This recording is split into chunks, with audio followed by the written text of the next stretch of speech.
Welcome to the second European talk show hosted by the I Am Caring Foundation. We have here around us more than 10 nationalities, if I counted right last night. And we are here in Ericeira, I hope I pronounced it right, Ericeira in Portugal. Ericeira in Portugal. So that's also why we choose today's subject of our discussion of our second talk show is around the subject of Portugal and the impact of the recent economic crisis. But what we want to discuss is not the crisis itself. Actually, what we want to discuss is the impact on the people. And at the end, we also want to reflect how this whole situation actually has an impact on the European idea itself. The European talk show has three objectives. We want to have a respectful discussion, a factual discussion, and a diverse discussion. So controversial opinions is appreciated. Our first question will be about the people. And to understand, after what we have seen before in those presentations, how they actually benefit from the credits that were given to Portugal, as well as from the conditions that were coming along with those. As you are Portuguese, you have lived through this situation. How do you feel?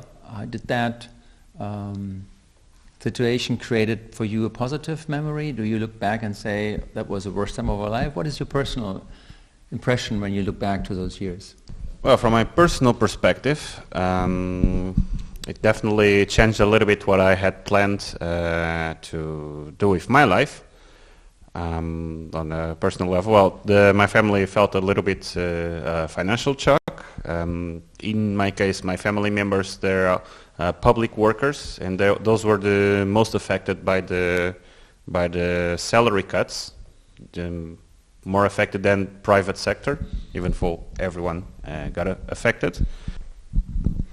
I was lucky enough not to have felt the crisis very hard, but I remember my father noticing his paycheck and mentioning it to me that this is I still make the same that I make 10 years ago. So it was 2016, and he showed me a paycheck from 2006, and it was roughly the same.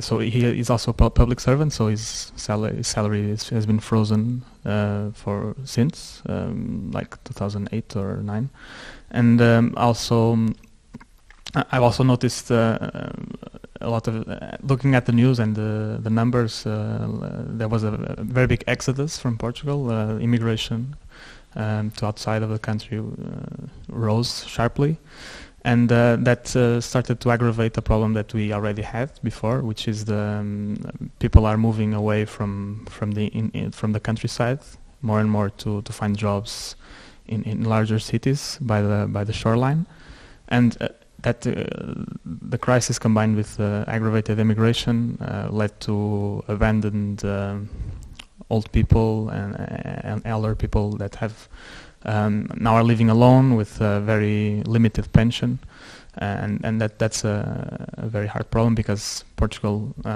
is probably one of the countries in Europe with the worst demographic indicators. We're reducing our population. There's a lot of pressure being put into our social security system, and that's very puts a lot of stress in those families with only one element of the family works, and they have their parents to sustain, 2 children. The wife maybe doesn't work, or the husband. So it's hard, but it's getting better. Do you know what is the minimum salary in Portugal at the moment? It's 585, something like that, and we're talking about 2018. Now, this salary was lower back in 2010. There was many people living with this kind of salary, and this is a reality. There's many companies that's what they pay, and sometimes to skilled workers. And now you can imagine what happened to that people's families. As you said, that 2 members' family, one got unemployed, or 2 people got unemployed with kids, and then they're living on social welfare. So that was the drama about this. It changed. This financial aid was helpful, and there's much more optimism. And you can see that you also mentioned on the restaurants. The restaurants really suffered with the increase of the VAT to 23%. A lot of people just stopped going to restaurants, and the restaurants don't really just rely on tourists. They rely on Portuguese consumers, and that has changed now, fortunately.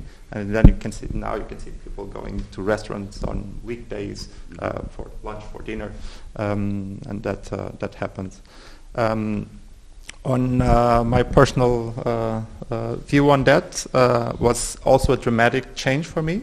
I remember I mentioned before to some of you that were here, I'm a civil engineer. Back in 2008, I attended a civil engineering convention, and the big discussion in Portugal at that time this was in 2008. How can we deal with the amount of work that we're going to have in terms of new public constructions, like the new airport, the high-speed train to Spain, dozens of hydroelectric projects in Portugal. We just don't have capacity in Portugal for this. And there was a lot of companies investing in new equipment, hiring more workers for these companies, and all of a sudden all these projects were cancelled. So also these companies suffered a lot with these changes.